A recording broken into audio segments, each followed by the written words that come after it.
Perkenalkan sekali lagi, nama saya adalah Ryan Filbert. Kenapa saya dipanggil Ryan? Bukan gara-gara sok ke Inggris-Inggrisan, karena saya mau agak sedikit beda dari dua Rian yang terkenal di Indonesia.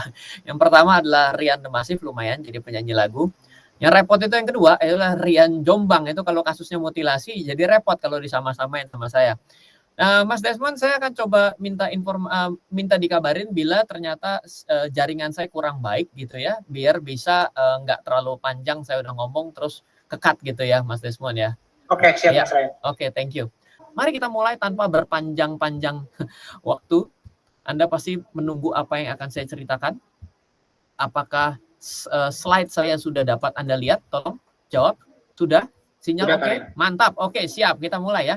Crypto aset basic. Saya akan coba bicara dengan sudut pandang crypto aset. Loh, Ryan, kenapa tidak cryptocurrency? Yes, karena di Indonesia kita tidak bisa menjadikan crypto sebagai currency. Dan tidak bisa yang namanya kripto sebagai sarana untuk Anda membuat Anda diinvest oleh orang lain. Hati-hati. Di Indonesia yang bisa diakui sampai dengan saat ini adalah kripto sebagai komoditi. Jadi jangan pernah Anda berpikir Anda akan membuat jurus mata uang baru karena itu adalah ilegal di negara kita. Oke.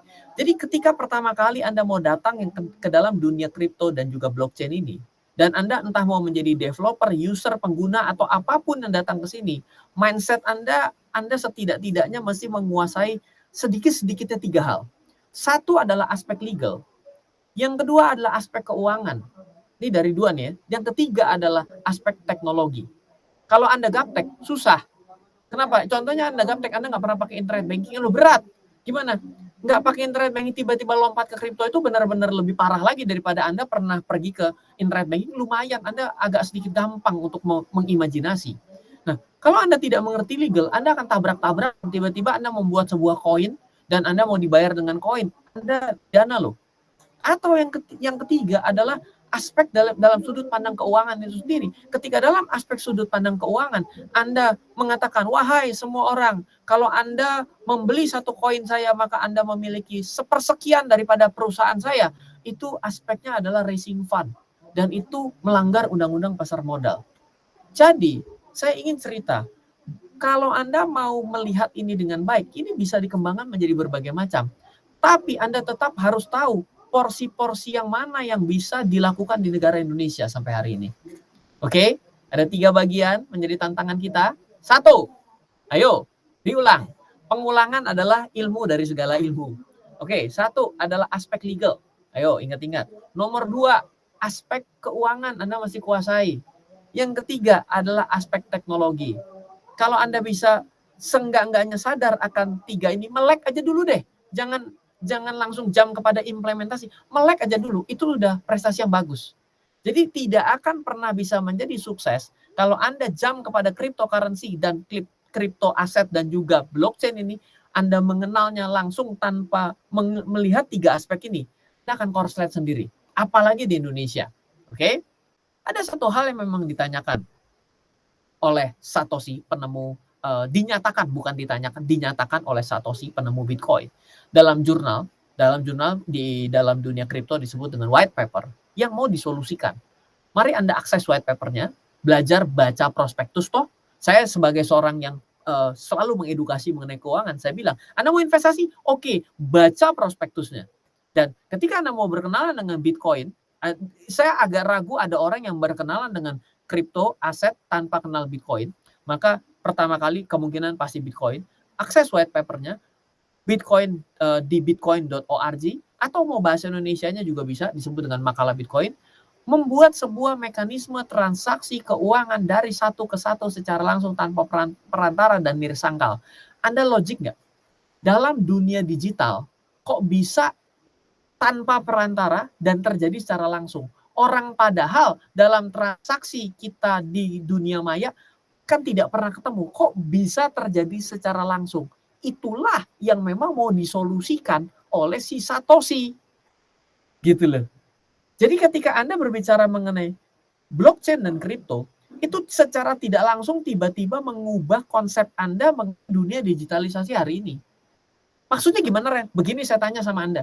Anda sekarang lagi gandrung pakai Instagram. Tiba-tiba Instagram bilang, sorry ya, Mark Zuckerberg besok, misalnya besok Mark Zuckerberg itu malam-malam ini dia ini speech gitu ya. I'm sorry to all my friend in the world. Mulai besok, dia bilang, I will shut down the Instagram. The end, habis Anda selesai. Loh, kenapa? Karena bukan transaksi, bukannya antara Anda dengan follower Anda bertemu secara langsung, tapi ada Instagram sebagai community base-nya yang mempertemukan Anda sebagai pihak tengah. Paham atau tidak di sini? Nah, dunia digital sebelum adanya kripto dan blockchain ini bisa diutilisasi. Blockchain bukan barang baru, sudah ada dari tahun 94, tapi baru bisa diutilisasi oleh Satoshi, entah dia orang ataupun sekelompok orang yang mana sampai hari ini kita tidak tahu. Dia menyatakan menjadi sesuatu yang berkebalikan, bahwa bisa terjadi suatu transaksi one by one, peer to peer, oke, secara langsung tanpa perantara dan nirsangkal. Jadi ketika Anda melihat ini menjadi suatu statement yang menarik, dan repotnya lagi menjadi transaksi keuangan. Berarti seolah-olah Satoshi ini sedang mau melawan seluruh transaksi, jenis model transaksi keuangan yang sedang berlaku di dunia. Loh, kok bisa begitu, Ren? Loh, itu bank sentral kan perantara kita yang paling jelas. Anda pakai uang kertas toh? Nah, itu dia yang mau diubah. Ya pasti ribut, bener nggak? Jadi Bitcoin itu lahir karena mau menjawab kelemahan uang hari ini, di mana jumlahnya tidak tetap, bisa dicetak kapanpun. Uncontrol dari pemegangnya, kita sebagai pegang, dan juga memangkas keperantaraan, menjadi konsep barter kembali. Sebenarnya sebelum uang kertas, dari slide sebelumnya, kita tahu bahwa emas digunakan sebagai perantaranya. Kan dulu orang tidak menggunakan uang kertas, tapi sebagai emas. Sebelumnya kan kerang dan lain sebagainya, kan Anda pasti pernah dengar mengenai teori barter seperti itu. Yang mana emas jumlahnya di dunia tetap, dan memang benar emas jumlahnya tetap. Nih buktinya. Oke, lanjut ya. Berapa jumlah Bitcoin di dunia ini? Anda pergi ke Coin Market Cap. Nih, Coin Market Cap. Namanya kalau orang-orang kripto hari ini bilang CMC, ya. Cek maksimum supply. Anda baca maksimum supply. Nih. 21 juta koin. Nah, dari sini Anda sudah jawab bahwa yang namanya Bitcoin tidak bisa dicetak lagi hanya 21 juta. Loh, Pak, bisa saja, Pak. Nggak bisa. Karena apa? Karena ketika sudah di launch yang namanya blockchain-nya, Genesis block-nya. Genesis block adalah yang pertama. Maka itu tidak bisa lagi. Hanya bisa dilakukan suatu sistem upgrade selanjutnya dengan melakukan apa namanya? Oh iya, saya akan menyetujui apa? Untuk membuat suatu layer baru, tapi tidak bisa mengubah daripada si Bitcoin itu sendiri. Makanya ada Bitcoin Cash, ada Bitcoin Diamond, BSV dan lain sebagainya. Itu adalah kelanjutannya dari Bitcoin itu sendiri yang tidak bisa lagi diubah. Sekaligus sama si penemunya. Once sudah di-deploy, tidak bisa. Karena sudah tercantum pada Genesis dan akan terus berjalan. Maksimum supply 21 juta. Tidak bisa diinflasikan. Loh, kalau jumlah di dunia terbatas, Bitcoin dalam bentuk digital, Anda akan bertanya begini, sepertinya bukan sebuah hal yang masuk akal. Kenapa? Bagaimana dalam dunia digital bisa kita batasi sesuatu? Bukankah dalam dunia digital, misalnya kita kirim email, ketika kita salah kirim, maka tidak bisa ditarik kembali? Apalagi ini, meskipun bisa ditarik kembali, selalu ada cara untuk membatalkan hal tersebut. Betul? Intinya adalah dunia digital adalah rawan pembajakan, penggandaan, dan kecurangan. Setuju atau tidak? Ada yang namanya email phishing. Betul? Ada yang namanya juga website phishing. Ada juga yang namanya menggandakan.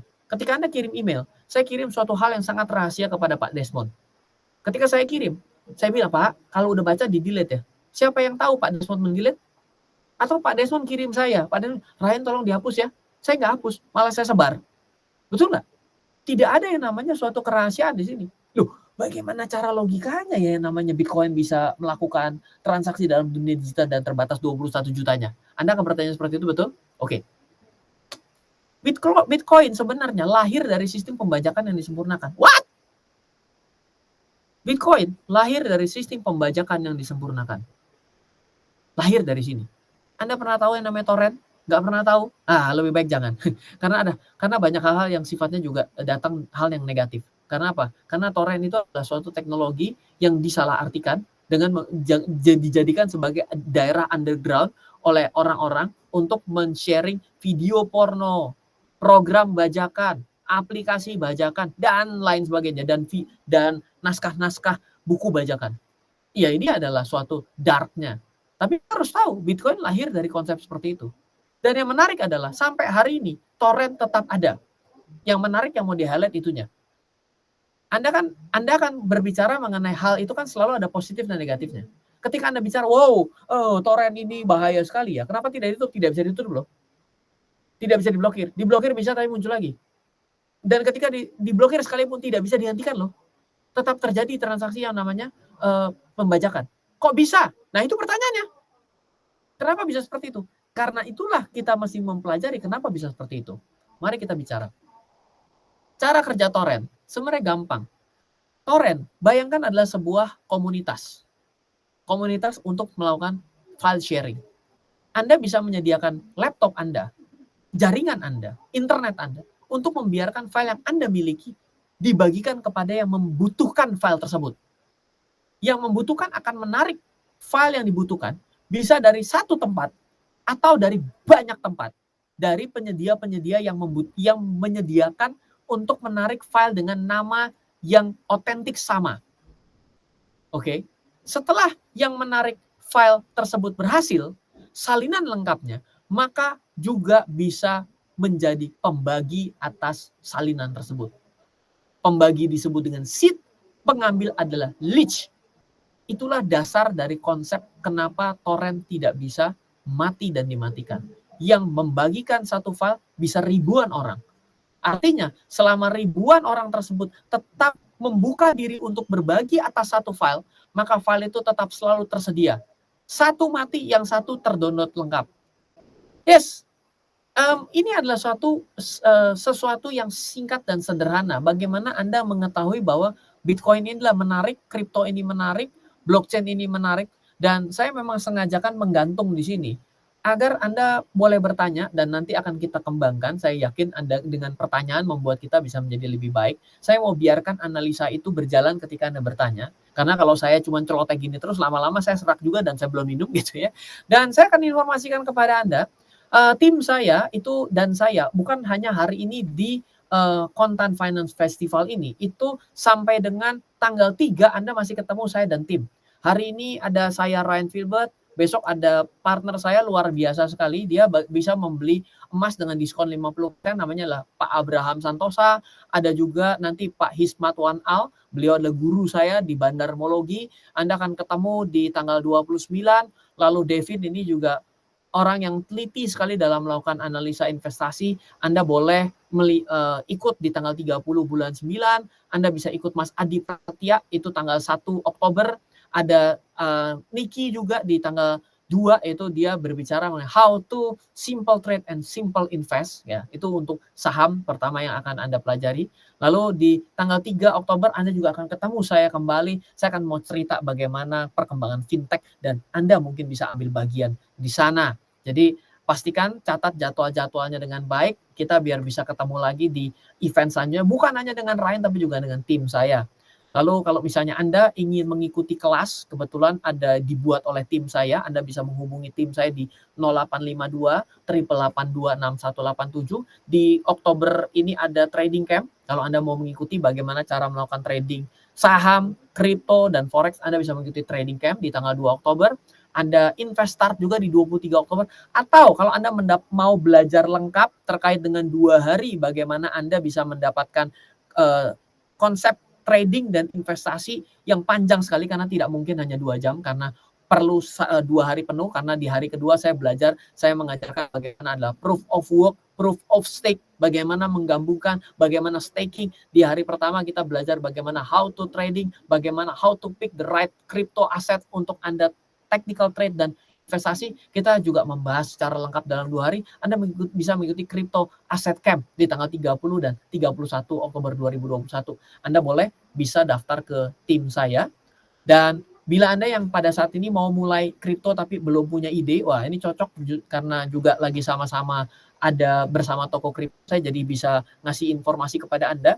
Jadi Anda bisa mengikuti online course yang saya kasih gratis buat Anda. Totalnya jadi 10 course yang basic sekali, bagus. Anda bisa mulai, Anda bisa daftar dengan menggunakan link ini, yaitu GOO GL My ID Free Crypto. Anda bisa mendapatkan kripto gratis dan Anda bisa mendapatkan cashback dari biaya pembelian Anda senilai 20% dari nilai koin yang Anda transaksikan. Bagaimana cara mendapatkannya ini? Sama, Anda bisa mengikuti dengan cara bertanya ke tim saya di 0852 888 26187. Kalau Anda daftar ini, Anda gratis kok. Jadi tidak bayar untuk online course basic daripada trading cryptocurrency. Anda bisa join dengan cara menghubungi di 0852 888 26187 dan seluruh online course-nya, 10 online course itu semua dibawakan oleh saya. Halo, terima kasih sudah menyaksikan video di RF Channel on YouTube. RF Channel adalah channel edukasi untuk kita secara bersama-sama belajar dan mendapatkan aktualisasi mengenai investasi, keuangan, dan bisnis bersama saya, Ryan Filbert, dan tim. Add nomor WhatsApp saya di 0895 07 08 0789 0895 07 08 0789. Download aplikasi MyRF di Android atau iOS untuk mendapatkan artikel dan tema-tema khusus mengenai edukasi investasi, keuangan, dan bisnis pada aplikasi MyRF sekarang juga. Setiap bulan, saya bersama dengan tim memiliki kelas, mulai dari belajar trading dengan analisa teknikal, yang strateginya bisa Anda terapkan pada seluruh market, mulai dari saham, forex, hingga cryptocurrency, atau kelas investasi saham bernama Fundamental Camp. Untuk mengetahui kelas lainnya dan bertanya mengenai kelas, hubungi tim sekarang juga di 0852 882 6187. Sekali lagi, 0852 882 6187. Semoga terus bermanfaat. Dari saya Ryan Filbert, salam investasi untuk Indonesia.